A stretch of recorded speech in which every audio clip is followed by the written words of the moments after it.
চশমা museum, a house of world class, জলট্যাক মোড়, বহরমপুর মডার্ন হোটেলের সামনে।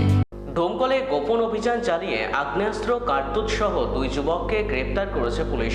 গতকাল গভীর রাতে ভাতশালা দক্ষিণনগর রোডে মোটরসাইকেল আরোহী কামরে আলম এবং আরিফ মণ্ডল নামে দুই বাসিন্দাকে আটক করা হয়। তল্লাশি চালিয়ে তাদের কাছ থেকে একটি 7mm পিস্তল এবং দুটি ম্যাগাজিন সহ 4 রাউন্ড জীবন্ত কার্তুজ উদ্ধার করা হয়। ধৃতদের বিরুদ্ধে ডোমকল থানায় অস্ত্র আইনে মামলা রুজু করে বহরমপুর জেলা জজ আদালতে তোলা হয়েছে।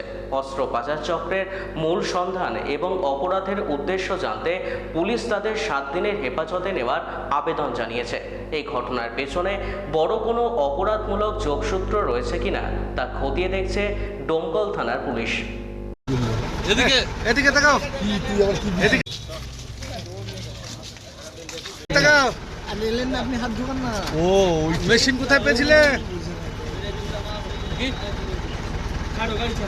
পিস্তল কোথা থেকে নিয়েছেন আপনি? পিস্তল কোথায় পেয়েছিলেন? পিস্তল কোথায় পেয়েছিলেন? এই পিস্তল কি তোমার না ফাঁসালো? এবার তো